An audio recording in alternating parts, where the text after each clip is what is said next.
Okay. So I was just saying that Steve and I met about 20 years ago when he was doing video work for a outdoor program from based out of Eau Claire. Was that correct? Yes. Yes. So I had kestrels that were nesting in my yard here, and he came and did the video work, and it was on the Steve Carlson Outdoors TV show way back in the day. So that's how I originally met Steve. So Steve, so what state are you missing yet, Steve? I see in your bio you've been 49 states. Which one is Hawaii? The hardest one, Hawaii. Hawaii. Okay. So Steve says he's hiked, camped, backpacked, traveled across 49 United States, 45 national forests, 78 wildlife refuge, 91 or 71 national parks, 4 Canadian provinces in pursuit of birds. In 2017, he worked in the Galapagos for the Lindblad National Geographic. As former president of the Gaylord Nelson Audubon and founder of Martin Mart and Welcome Back Bird Day. He's a Bird City representative for Eau Claire and as producer of WSO's Bird TV. In 30 years as a professional journalist, he produced 11,000 TV stories. Is the only journalist in the Chippewa Valley history to win 5 Emmys and a Edward R. Murrow Award. Wow. Wow. Those are some pretty hefty awards. Steve, I gotta congratulate. Thank you, Jim. On those. It was a long and fulfilling career. It was fun. Totally retired now? No, not totally. I'm currently, in fact, editing Wisconsin Bird Haunts with Carl Schroeder. Oh, okay. Okay. Well, that's good to hear. You know, I'm just impressed that you kept track of all those national wildlife refuges and national parks. Is that a kind of a goal, or is that just... I'm a lister through and through. It's funny you mentioned I put down 73 national parks. The U.S. just got its 63rd national park. So those numbers are, you have to understand, those include national seashores, national lake shores, and national grasslands too, which I consider national parks. So. Yeah, we just, was that a year or so ago, on one of our vacations, we actually listened to a book, and I don't remember what it was, but it was about a couple who visited all of the national parks in the U.S. So it was in the logistics that they went through and how they grouped them to go and what they thought was the best and what they thought was okay. But it was kind of interesting, kind of fun. All right. So okay, Steve, I'm going to turn it over to you. We have all of our right buttons pushed here, so you can share your screen. Yep. Thank you, everybody. Thanks for joining me today, and thanks for inviting me today.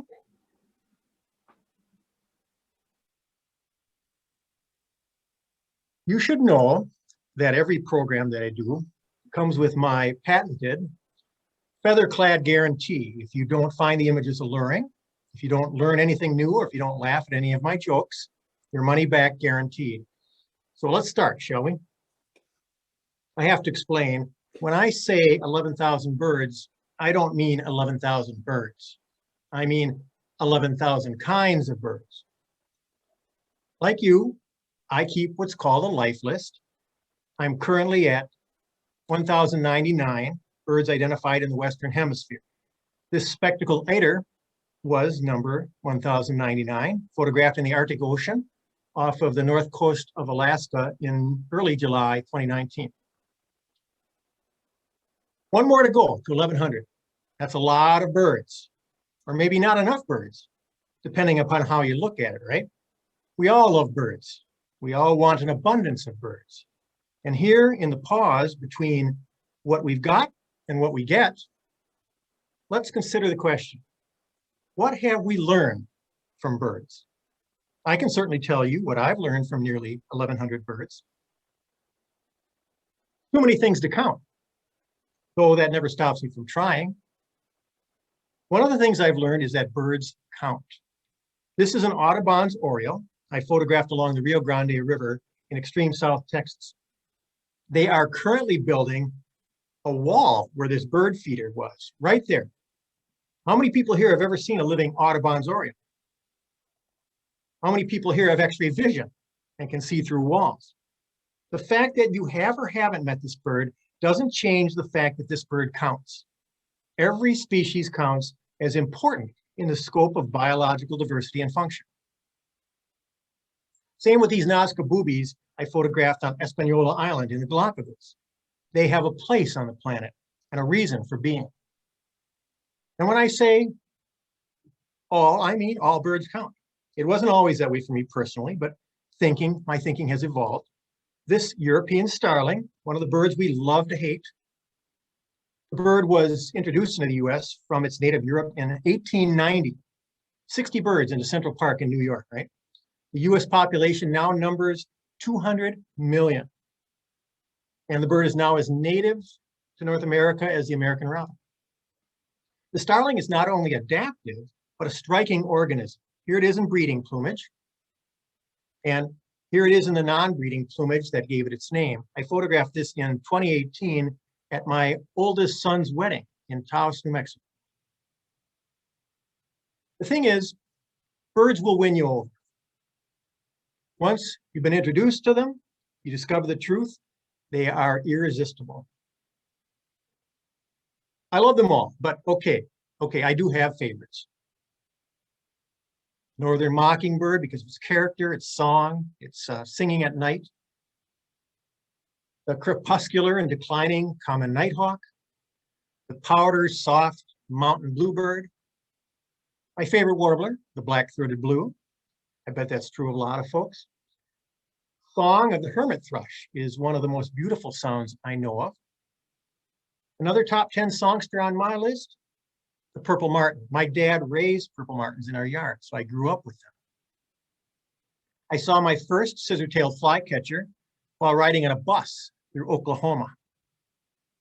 And this is my favorite bird in the world. Elegant is an understatement. I have favorites, but hummingbirds deserve special mention. This is a purple-throated carib that I met in St. Lucia. And the green-throated carib also in St. Lucia. And this beauty, wow, this is a fiery-throated hummingbird that I met high in the Talamanca Mountains of Costa Rica. Here's a cool fact. The world's smallest bird, the bee hummingbird, is so lightweight that you could fit 16 of them inside an envelope and mail them for a single stamp. Please don't try this at home. And hummingbirds are remarkable for their names alone. This is a swordbill. You see why. The velvet purple coronet. Tufted coquette. Frilled coquette. Hill star, the visor bearer, and this one, the glowing puff leg. You got to be making that up, right? Birds really do have the best names.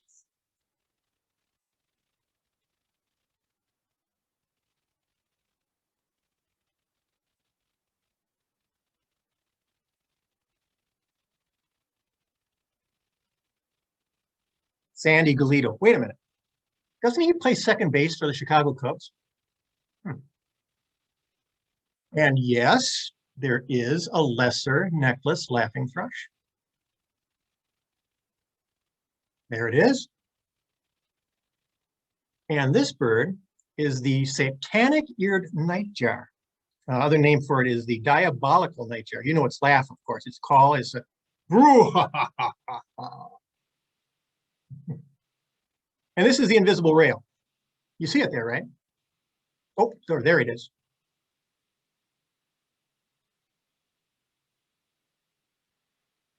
This name is even better if you could insert hot into it. Black-fronted piping hotworm.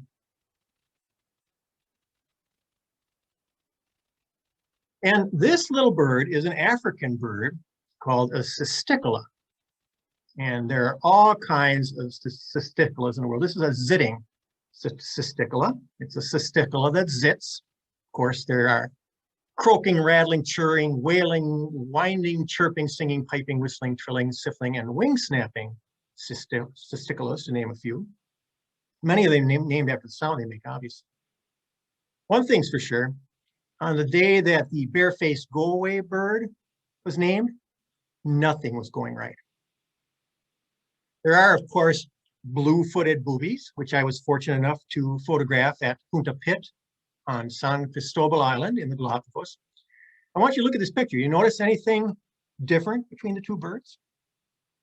If you're very observant, you'll see that the feet are different colored. The bird on the left is the larger of the two. That's the female. The female is always larger in boobies.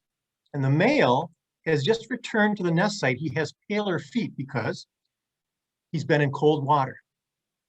The blood has left his feet and they are then paler, not quite as blue-footed.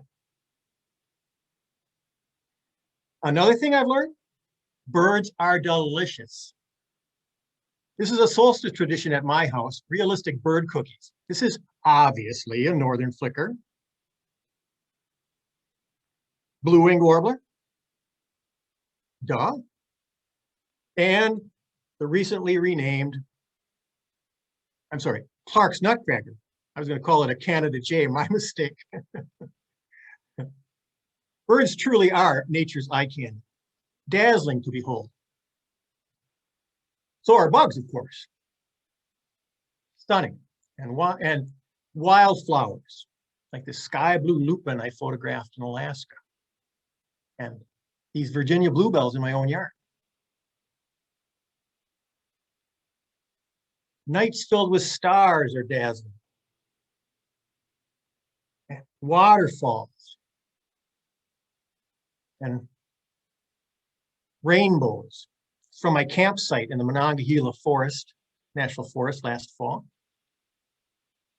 And this is a photograph of a small prism rainbow in Yosemite Falls, taken while I was hiking there with my oldest son, one of my favorite days ever. The world is filled with beauty, no matter where you go. But that's partly because there are kingfishers in it. And barbettes. And sunbitters. And Australian parrots.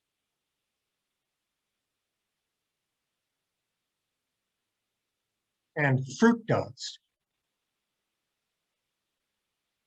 And cotingas and fairy wrens. This is a turaco, one of a variety of African birds that are famous for their startling pigments. And then there are the tanagers. Oh man, tanagers are especially exquisite, right?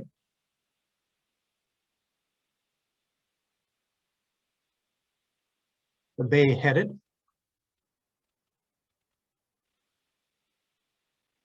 And you can't leave out our wood warblers. We all love them. We go out in May seeking them in particular for their beauty. I know I would if I could, any chance I got.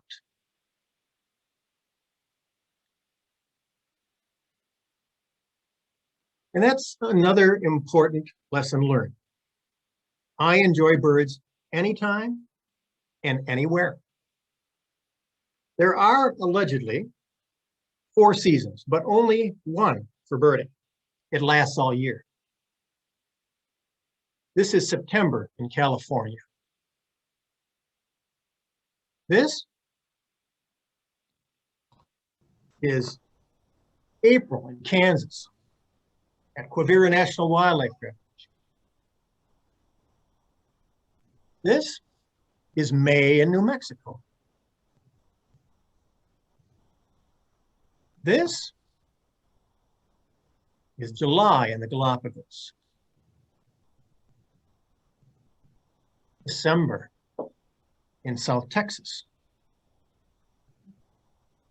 March in the Everglades. And this is January in the Yucatan Peninsula of Mexico. Finally, June in the Pribilof Islands.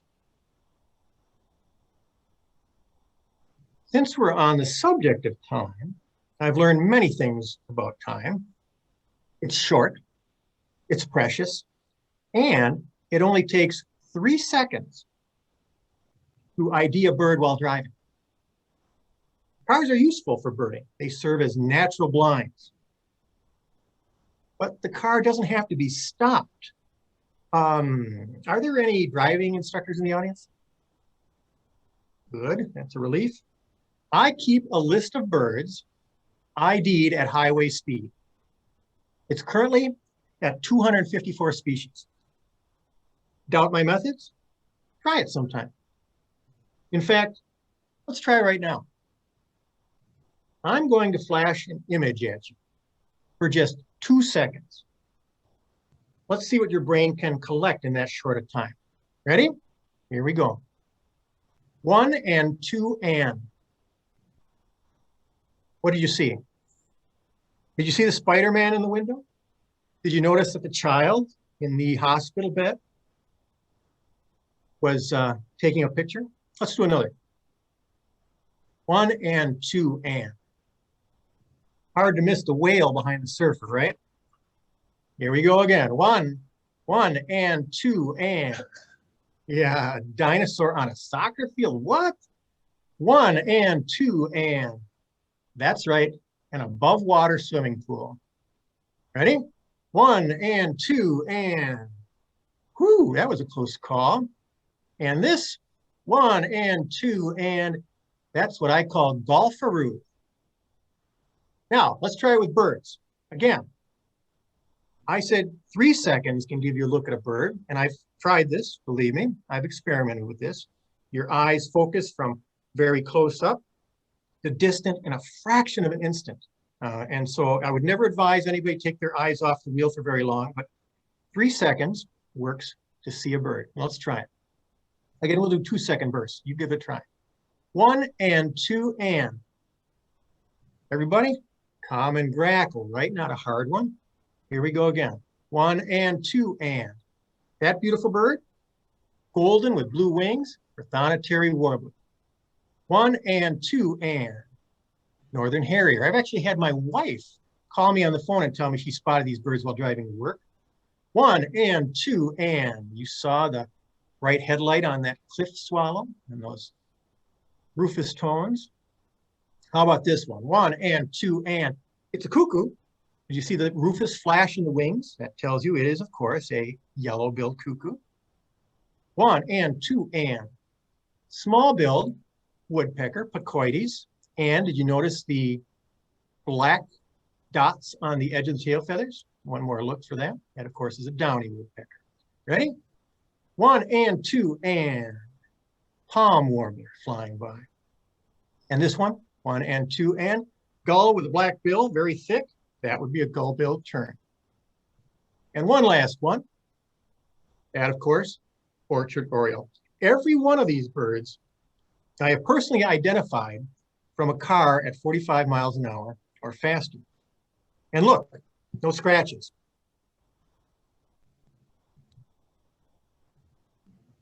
Here's an easy lesson that I've learned from birds. They're fascinating. There are so many examples, but let's talk about flight.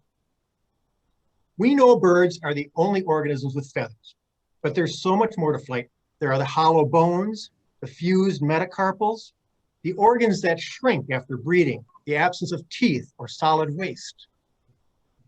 The keel bone for increased muscle attachment, the reduction of muscles in the feet, the miraculous tail, the second or nictitating membrane to protect the eye while flying, and of course, the bird lung. A bird's lungs are truly miraculous. You know how they work? It is an incredible story. A human's lungs are less than 50% efficient. Think about it. They're only drawing in air for half of our lives. The other half of the time, they are expelling used air. And even then, they weren't entirely effective at getting every molecule of oxygen out. A bird's lungs, by comparison, are 100% efficient as of their second breath. Let me explain. How is that possible, you ask? The first breath a bird ever takes in does not go into its lungs. It enters into its posterior air sacs. You see them in pink down at the bottom of the image? That's breath number one, into the posterior air sacs. When the bird exhales for the first time, the air doesn't leave its body. Instead, it finally enters the lungs as the bird breathes out. With me so far? There's now oxygen-rich air in the bird's lungs. So when it breathes in the second time, more oxygen-rich air is pumped into the posterior air sacs, and the air in its lungs, now oxygen depleted, is pushed by muscular action into the bird's anterior air sacs, which you see there in the turquoise on the illustration. The bird breathes out, and again, fresh air enters the lungs, and the bird's first breath of air is finally expelled from the bird's body. Get it? Every time a bird breathes in, spent air exits the lungs. Every time the bird breathes out, fresh air enters the lungs. It's ingenious. And it's one of the reasons that birds are able to keep their wings pumping when they fly without depleted muscle and oxygen stores. Isn't bird science cool? Oh, and only 2 more months until the greatest natural event on planet Earth, bird migration, coming soon to a continent near you. We could spend an entire program on the wonder of bird migration alone. There are so many cool aspects to bird science, and they teach us so much. I'm telling you, scientists get it. Hollywood does not. I mean, I love movies, but film has no respect for birds and birders. Fair warning, I'm the kind of person who pays attention to movie tracks. Like in The Sixth Sense, when Bruce Willis attends a wake in suburban Philadelphia, and a dick thistle is singing in suburban Philadelphia. Oh, Steven Spielberg, what have you done? The opening scene of Raiders of the Lost Ark, deep in South America, is populated with the likes of Alaskan willow ptarmigan and Australian kookaburras.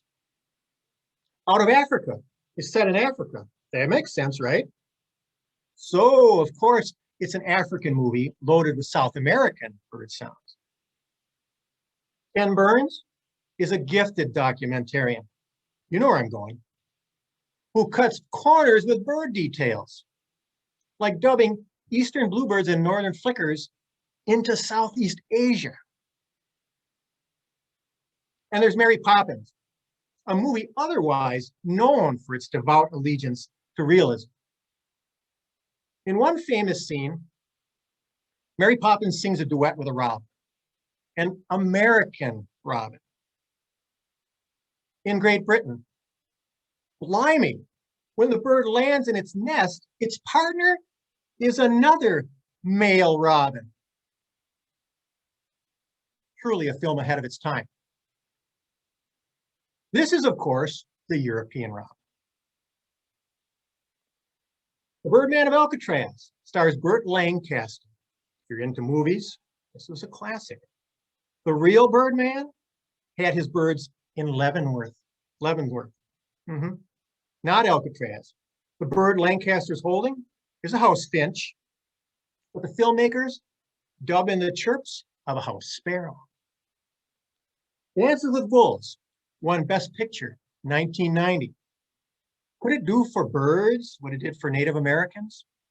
No, unfortunately not. What is most impressive? The bird sound left out. Where are the bears and grasshopper sparrows, spragues pipits, upland sandpipers, ubiquitous western meadowlarks? The American Great Plains are ominously silent in this film.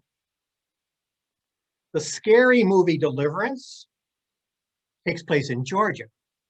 And get this, the soundtrack is amazingly faithful to setting. You have to watch Deliverance to get authentic bird sounds. Can you even believe it? Even in movies about birders, Hollywood plays fast and loose with birds. Ever seen this one? At the end of the movie, they show the birds in the movie. They list some wrong. How many times have you heard the screech of a red-tailed hawk dubbed into a movie or TV soundtracks? Yet this bird has become just as infamous in random sound dubbing. The mourning warbler has shown up at racetracks and in residential Milwaukee neighborhoods, and has been employed to sell everything from insurance to paper products to chocolate milk. Listen for it. Chweet, chweet, chweetle. I learned a long time ago that environmentalists are my heroes. I met Roger Torrey Peterson in person at the Lee Yawkey Woodson Birds and Art exhibit in 1990, when I got to interview him one-on-one. That was thrilling. I met David Allen Sibley at the same location years later, and after the interview, got to go birding with him in Wausau. How cool is that? I have autographed copies of both their books. Edward Abbey is another hero of mine. This quote of his is rather poignantly antithetical to recent events. Abbey taught me that it's not enough to fight for birds, but you have to get out and enjoy them too. And I've learned that you can't claim to love birds and then vote against them. I have learned there's no such thing as too many bird books. I have more than 100 of them in my personal library, which you can see pictured here. Have you read any of these great bird books? This one is amazing, by Scott Weidensaw, Living on the Wind. This one was fascinating, the autobiography of a great artist. This one, whoops, by a fellow O'Clarian, Flock Together, B.J. Hollers. And of course, there are books that you might not have read by other local authors. There's no doubt about it. Birds, I have learned, make me happy. That's a lesser Antillean bullfinch joining me for breakfast there. There are actual physical reasons for the allure of birds. This is a diagram of the representative lobes of the brain. You'll notice that right there in the middle, there's a switch that a person can turn on and off, which turns them on to nature. Oops, right, there we go. Turning the switch on and off. You see how happy that person is when you do that? Here I am, happy in Costa Rica. Why, you might ask? Hundreds of reasons, including the resplendent quetzals in the avocado trees behind me. Here I am, happy on the Arctic Ocean. Basically, I've been a happy person since discovering the joy of nature when I was 10. This is me happy with a frigate bird for a hat. Me starting out. My wife, Julie, has tried desperately to resist the pull of birds, but it didn't work. She eventually succumbed. But we all knew that would happen. Because, of course, birding is an expression of joy. What draws people to birds? Well, birds are irresistible for reasons already enumerated and more. But the point is, why would anyone try and resist? Scientists have found a physical genetic link, a physical place on our chromosomes that is linked to empathy. That empathy gene extends to love of animals. Half of us are supposedly born with it, half without. Sure, it can also be influenced by nurture, but it is in our nature to be moved by animals. And what does that mean for birds? Well, people who know about birds tend to care about birds. Conservationists are nurtured into being. Each year, an estimated 1.3 to 4 billion birds are killed by house cats left outdoors. Another billion or more die in structure collisions. And habitat that birds depend upon is disappearing at alarming rates. And now there's climate change too.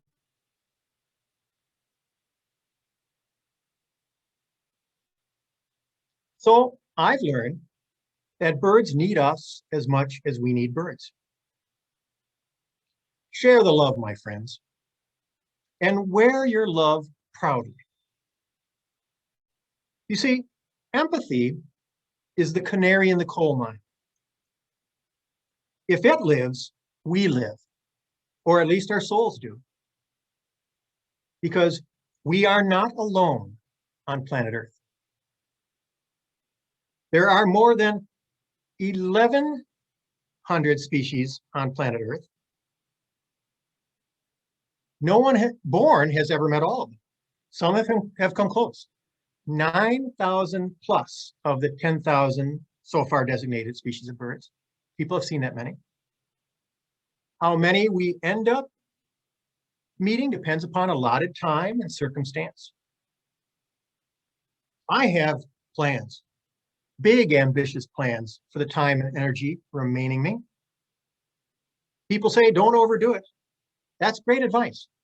Everything in moderation, except for one thing.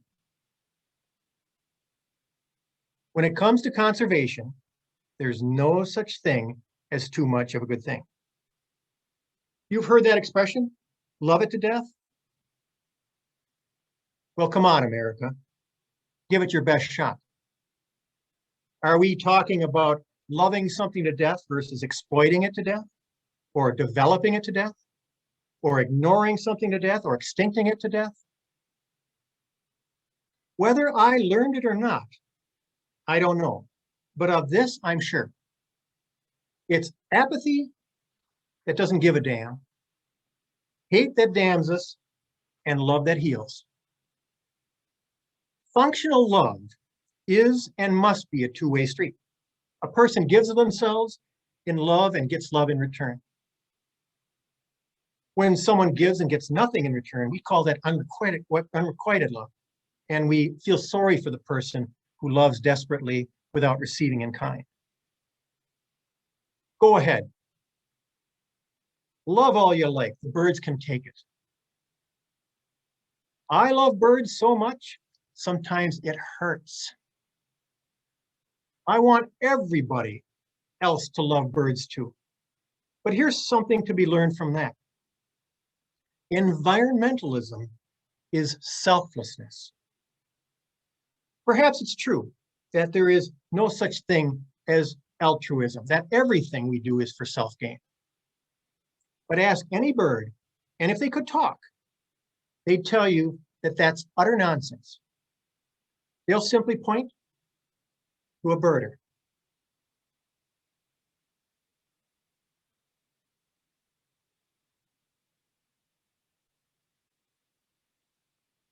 I'm Steve Betchkal.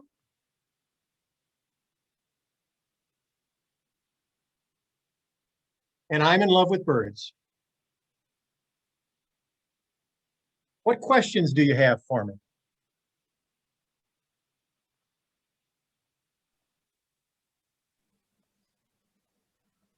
Wow. That was awesome. Good, I'm glad you enjoyed it. Amazing. Wow. Whew. So how many photos of birds have you taken? Well, I keep a couple of different kinds of lists. I keep a list of all the birds I photographed, which is now up to 600 some species. Half of the species that I've seen, more than half, I've actually photographed.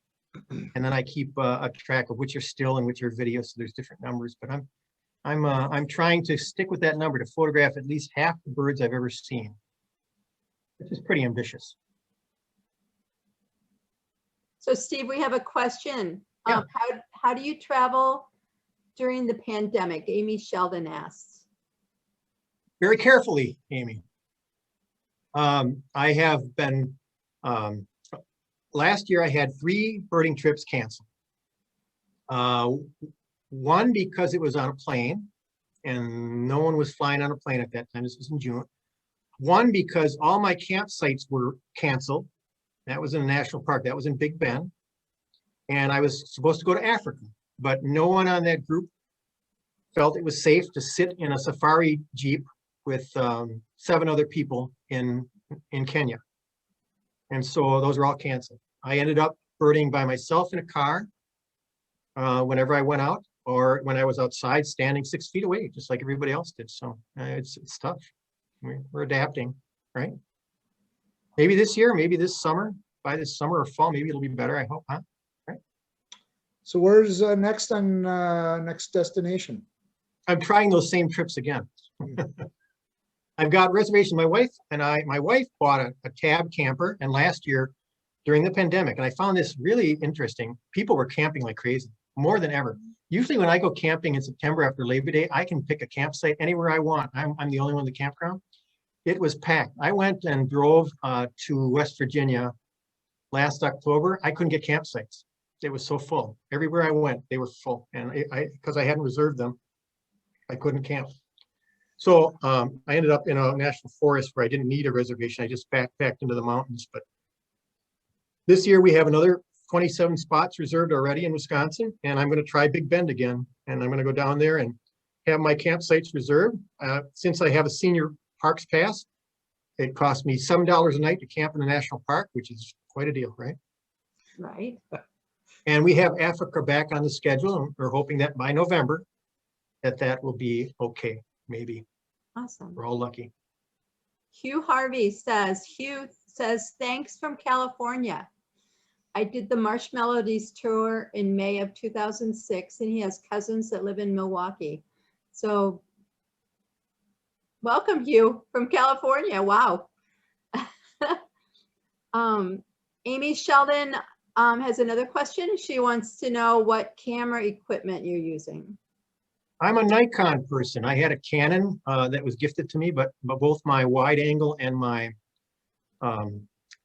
600 millimeter are Nikons now because I wanted to make both my cameras compatible, and I have a good friend who is a Nikon person and recommended it to me. So I have a D3000 Nikon and then a couple of nice lenses on those that I just keep on each camera. So David Block says, when is the best time to birdwatch in Cuba?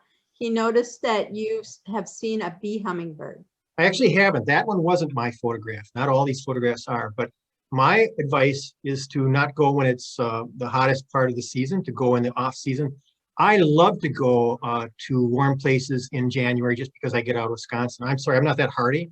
So I love to go in January and February to any place warm. But I found that it's a great time because I don't want to miss Wisconsin in May, and I don't want to miss Wisconsin in June or in late April. I don't want to miss Wisconsin in September when the migration is on there. And so I can give up January in Wisconsin to go a place. I've also noticed that it's very, very good time to go birding in the US in the 3rd week of April, whether you're talking about South Carolina, Louisiana, Gulf Coast of Texas, even parts of Arizona. California is fantastic. 3rd week of April is a great place to go to a lot of places that are south. Earth Day week, that's what I would say to you. Go Earth Day week in the US, go January. I've gone Mexico over Thanksgiving, I like that, but mostly Mexico in January, St. Lucia in January, Costa Rica, January, February. The Galapagos, I was there in the warm season in April and July, and that's the time when people go there because that's when the birds are most active at those times. But I can tell you, in the Galapagos, if you ever go there, if you go in April, that's their wet season. They have a wet and a dry, not necessarily any other season because it's right on the equator. But if you go there in the wet season, the mosquitoes are so bad. I remember looking over at a person and they must have had 300 mosquitoes on the shoulder, another 300 on their head, another 300 on this shoulder, and we're all sweating. The humidity was so bad there. You go in July during the dry season, and it's a little cloudier, but it's all cool. All the leaves are off the plants. I mean, it's just stunning how it changes in 2 seasons in the tropics. Leslie's curious of where your favorite places to bird in Wisconsin is. Oh boy, you know I wrote a book on it, right? And now I get the inside seat on seeing everybody's reports come in for the new haunts. But the best place to bird in Wisconsin is by far Creeks Meadows. I think that it's a beautiful spot. It's an accessible spot. It has the best combination of exciting bird possibilities. But after that, you know, there's a lot of places, Wyalusing, Buena Vista, Horicon, Trempealeau, Bay Beach Sanctuary is another favorite place of mine. I love that place. And there's, again, around the 3rd week of May, if you're in there when all the warblers are hitting, that's a great place to go. Yeah, lots of good places in Wisconsin. Hundreds. You want to get this one? Okay. Rob Gullo wants to know, are there any elusive Midwest birds that you're still looking for? Not many. I still have not seen a gerfalcon in Wisconsin. I have not seen a buff-breasted sandpiper in Wisconsin, and I'd like to see those. But I've got about 330 species in Wisconsin. Not as much as, you know, some of our ambitious leaders, but it's a lot. And I don't chase because I don't like to spend the gas on that. And so I always have a rule. I have a funny story. I have a rule that I only go within an hour. And I figure if it's 3 hours away, I'm going to have to wait till it gets within an hour of me before I go. But a while ago, there was a mango hummingbird in Beloit. You remember that bird? Yes, I do. The mango that was hanging on Beloit. Yep. And it was there for quite a while. And I did not want to go because that's 3-4 hours for me. But my son was going to school in Madison at the time. So I said, well, I'm going to go visit my son. If that hummingbird is still there when I go to visit my son in Madison, then I can justify going the extra half an hour to Beloit to see the mango hummingbird. And so just before I was ready to go there, the neighbor next door complained that people were bleeding over into the yard. They shut it down. And I complained to in Beloit, I think it was Mark, and I said, oh, I was just going to go. And he said, oh, that's okay. I'll take you to the yard. I'll be your personal guide. And so my son and he and I went, and we waited there 20 minutes. And finally, I was watching a Lincoln sparrow in the backyard, and the hummingbird flew up into the view of my binocular. And I saw the curved bill and the big shape and the slower wing beats. And I said, there it is, you know, one of those moments. And then we waited another 20 minutes before it came back to the feeder, and then we all got a good look at it. We went to. How about you, Bob? What are you waiting for?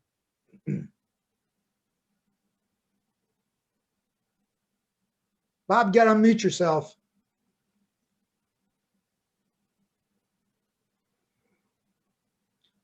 We are happy with the bird festival in March. We get to see a plethora of new birds every time, and we're enjoying seeing regulars, and we enjoy seeing the new ones.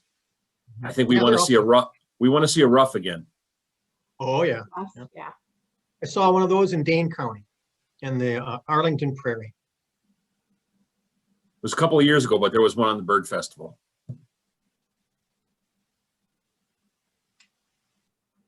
Awesome. Yeah. Yeah, Steve, I have your 2 nemesis birds. I have seen gerfalcon and buff-breasted sandpipers, but I do not have yellow-throated warblers in Wisconsin. And what was the other one we were looking for last year while losing? I can't remember. We had just about everything that we were looking Oh, for. Connecticut warblers do not exist. They're hard to find. Yeah. I've heard them more than I've seen them, and I the last 3 that I encountered were all heard, not seen. That song is so distinctive; it just makes me freeze, and you know, one of those things like, whoa, you know, I just heard a Connecticut warbler. Where is it? And they're so hard to see. They're skulking. So let's see, where were we? Charles Zarnath says, great talk. 100% agree that we must all do our part. I hope so. Yep. And yes, I have seen a long-eared owls in Wisconsin, Okay. and I've heard them. That I still probably less than 5 encounters in my life in Wisconsin with long-eared owls. So that's a good one. Those are hard to find. Yeah, they are. And I have not seen a Buick's wren in Wisconsin. And I see that Manly did in Elk Mound. Wow. Yeah. That's awesome. Buick's wren are a really weird species.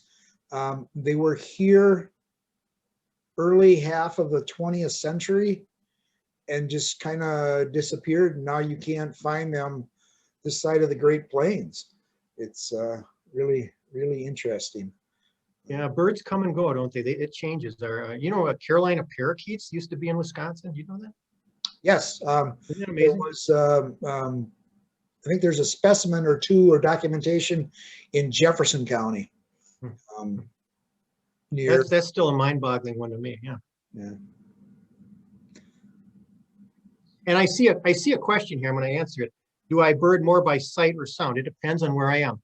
I know songs very well. I have about mastery about 400 songs and calls throughout the U.S. And so I'm alerted by songs, and I use mnemonic devices.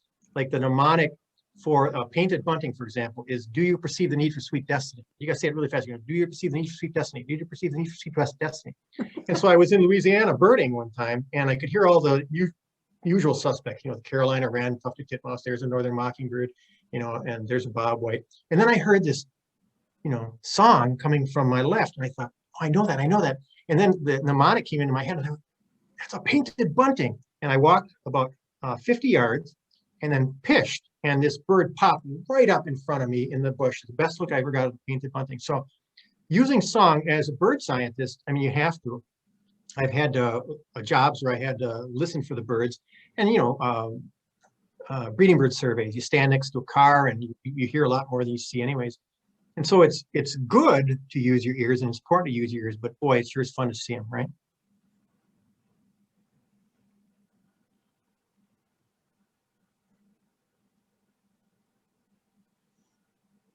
Any more questions? Feel free to unmute yourself and ask if you'd like as well.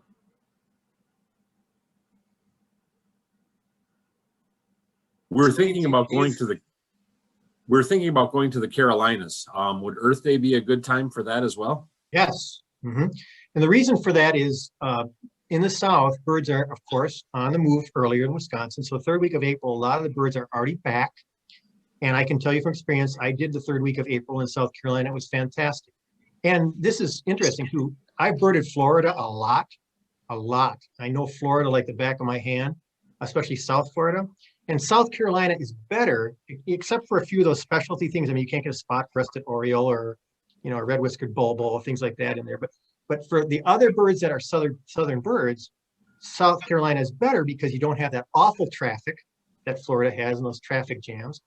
And I find Florida is they're kind of temperamental there. They're not real friendly anyways. I don't know if you've ever experienced anybody in Florida, but South Carolina is real slow moving and it's easy going and people are kind of laid back and there's a lot of space and, you know, I stopped in the middle of a bridge in South Carolina, stopped my car because I saw a swallowtail kite, my first ever swallowtail kite. And I stopped in the middle of the bridge, got out of the car and watched the bird on a highway because there's no one coming. And I could just watch this bird catch a dragonfly in its talons and then, you know, eat it while it was flying, you know, bend down and eat it while its wings just kind of tilted right over me. And, you know, about 10 minutes later, a car finally came along and I had to move out of the highway. In Florida, you can't do that. You die. Steve, do you fight the big crowds in a place like Biggest Bird Week at McGee Marsh in Ohio?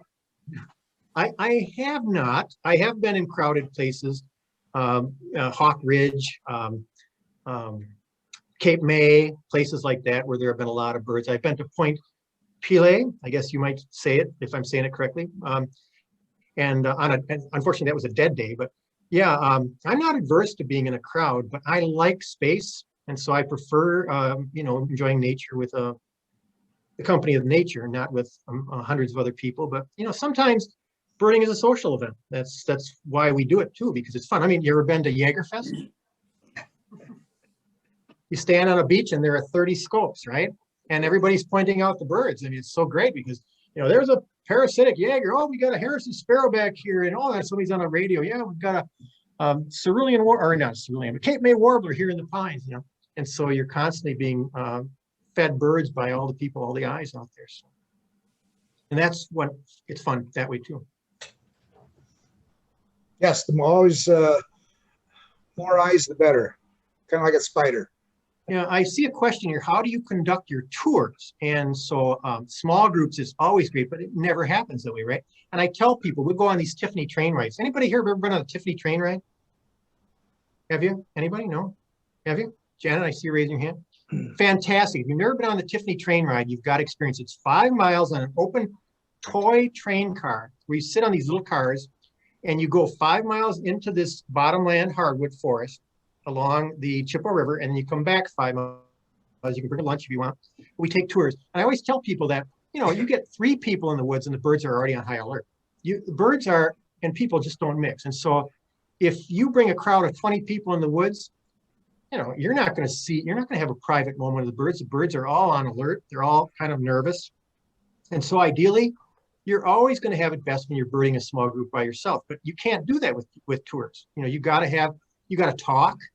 And when you're talking, that scares birds away. And I want to make sure that people are seeing birds, but I also want to make sure that we're talking about birds. We're talking about conservation. And so I can't be worried that we're all being, you know, quiet and don't make any noise, because we're gonna talk and we're gonna see what birds come, but we're gonna hope that maybe some are there anyways. So yeah, it'd be ideal to be in a tiny group every time, but can't do it. So while we're waiting for our next question, next month we're going to have bonus programs. So March is always our time to do our nest box seminars. And we typically had done that the first Saturday in March. Well, this year, you know, the can't quite do that, can't get into the building. So we decided that yet I'm sure there's a big demand and always a big push for our nest box seminar. So we're going to split it up and do it in 2 sessions this year. We're going to do it virtually. Like we're doing tonight. We're going to split it up and do it in 2 parts. The first one is going to be March 4th, and that's the first Thursday in March. And I'll be doing ever popular wood ducks. So we're going to just do wood ducks in the first session, and then 2 weeks later, on March 18th, Liz Hersman, maybe even Carson, will help doing bluebirds. Tell us about bluebirds. They're both experienced nest box monitors, so they're going to be handling bluebirds on March 18th. The nest box seminar is always one of my favorite times. It connects myself and others with those folks that want to really try and do something for birds. They, you know, they're you know, enthusiastic. They want to learn about them. How can I help? What can I do? As it's here, we'll just you know, nest boxes are an easy way for those cavity nesting birds. I've been taking some questions on some wood ducks already, on American kestrels. Some folks are already you know, gearing up. You know, you've kind of cooped up, you know, winter cabin fever. Like, got to do something to you know, make some bird houses or make some plans. Or I'm sure a lot of you have probably you know, catalogs. What things can I plant? What things can I, you know, get to help birds? What type of native stuff you know, can I plant and have around my house? So all those questions. Good time of year to do a lot of planning. Jeff, if I can hop in real quick on that, we are going to be offering the native wildflower sale this year to an extent. Some of you may or may not be familiar, but we have for about the last 7 years done a Wildflowers for Wildlife sale, which is a native plant sale, and then some of the proceeds go back to our respective friends groups at Horicon Marsh. And so this year, once again, we'll probably just be limited to a pre-order sale, and those will be due by the end of March. So if you are starting to do some of your planning for gardening and native plants, you can go on our friends group website, which is horecanmarsh.org. And it has all of the pre-order forms and also some sheets that talk about the different native plants and which ones will be available for the pre-order. So mark that on your calendar. And then the pickup date will be that third Saturday in May at the National Wildlife Refuge this year. But it's a really great opportunity to get lots of things in your yard and really will help benefit wildlife. And if anybody has questions on what the plant, you can always reach out to us and we're certainly happy to help with that. So wildflowers for wildlife, and you can go to horecanmarsh.org for all the pre-order forms and everything you might need. Uncle Jack. Steve, did you see the question about the video on the great gray owl on the WSO website?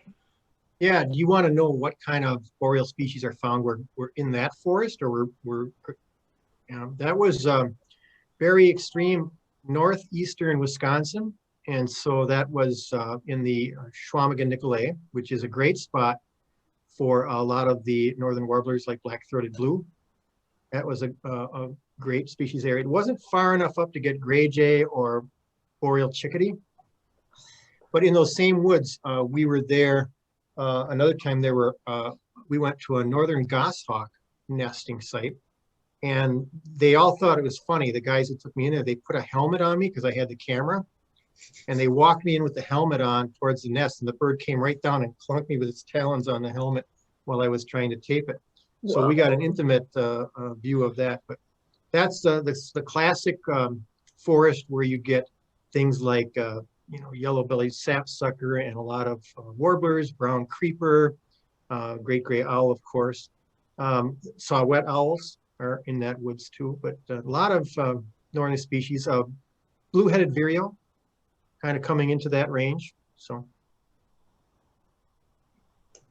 yeah, Steve, if anybody's looking for some really fun and interesting videos, the WSO website has several of them that Steve's done. And yeah, I watched a couple of them. They're really enjoyable.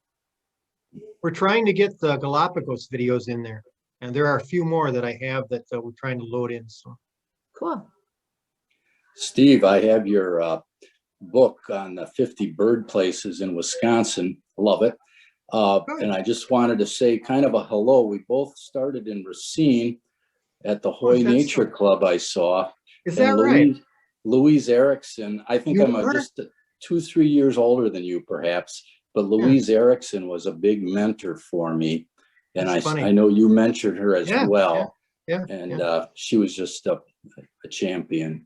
Yeah, she was a wonderful person, very kind. I was a high school student and I was still too shy to join the group at that time, but she brought me to a meeting and kind of got me started on it. But she was, very willing to take me under her wing and teach me a few things about birds. So, Guy, that's touching that you say that, because I don't know a lot of people from Racine up here and that knew Louise as I did. So that's great. Yeah, I have fond memory. In fact, a few years later, I was driving through a more rural area of Racine County, and I don't know who did it, but there's a 20 or 40 acre woodlot there in her memory. On Nicholson Road, yes. Way out that sounds right, yes. 5 Mile Road, 5 Mile Road in Nicholson, yeah.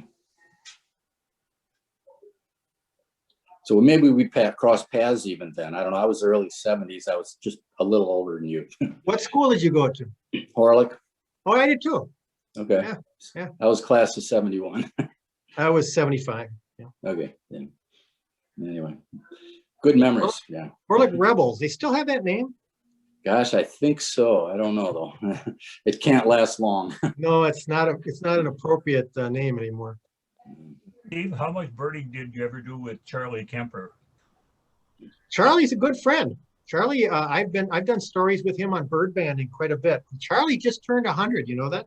Yeah, I know. I was in Elkbound in the early '60s with Charlie and Sam Robbins. And Sam was basically my mentor. But I do Charlie pretty well too, Yeah, I hadn't seen anything about Charlie since I heard that he celebrated his 99th birthday, and I didn't know whether or not he was still in existence. I have to tell you about an experience. I was at a meeting. The Iowa, Minnesota, and Wisconsin bird clubs all got together in La Crosse. Fred Leischer organized it. Mhm. And so there was a session talking about rare birds, and people would say about this bird, and either Sam or Charlie would say, oh, it was seen here and on this date and so forth. And, it didn't matter what the bird was. Between the two of them, they had every single one of them earmarked. I've had the pleasure of meeting on birding not only with Sam Robbins, but with Chandler Robbins. Yeah. He came up here for a speaking engagement once. But I also have autographed copies of their books in the library too. So. Well, Chan told me once that Sam was the best birder in the family. Yeah, boy, coming from Chandler, that's saying something. Particularly in terms of hearing. Oh yeah. I've never met anybody. Well, the two best hearing birders I ever birded with were Sam and Tom Solon. Yeah, Tom Solon, once we played a game. I told him once that I play a game called Birds in the Bag, where I lay in my sleeping bag and I try to count as many birds as I can without getting out of the bag in the morning. And I got 42. And he said, that's pretty good. But he had me beat. He had more than that. Well, Tom and I lived about for 40 years, about 10 blocks from each other. And so we did a lot of neighborhood birding together. He's a nice guy. I see a question here, and I see it's been asked twice. Is Daryl Tesson involved in the remake of Bird Haunts? He is not. He's turned it over. And so we are working as a team. There's a committee on the WSO that's working at it. And again, Carl and I are the editors. Carl is lining up people. I don't know if anybody out there is writing about Dodge or Fond du Lac counties. Yeah. But are you, Jeff? Yeah. So Carl's organizing people. And then I'm editing the final version, and then we're going to have it online by the end of the year. It's going to be different because we're trying to update it, make it more modern. It's not quite as long and talky. It's more to the point, business-like, where you see the birds and you have a map, you have an eBird link, but it's going to be very functional, and it's going to be, we're hoping, maybe one of the best bird websites in the nation when it's done. Ooh. So that's what Haunts is headed for, hopefully. Cool. Any more questions?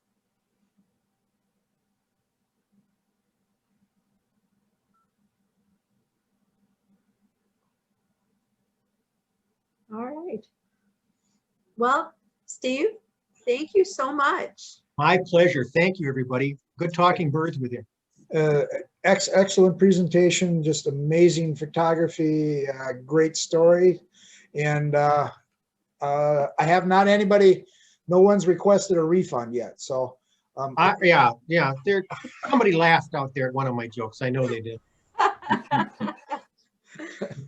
All right. Everybody have a great evening. See you on March 4th for the first installment of the Nest Box seminar. Okay, there'll be some more stuff going out via newsletter and various websites. I always check Bird Club Facebook page and the like. So March 4th. Great presentation, Steve. Loved it. Bye, everybody. Bye.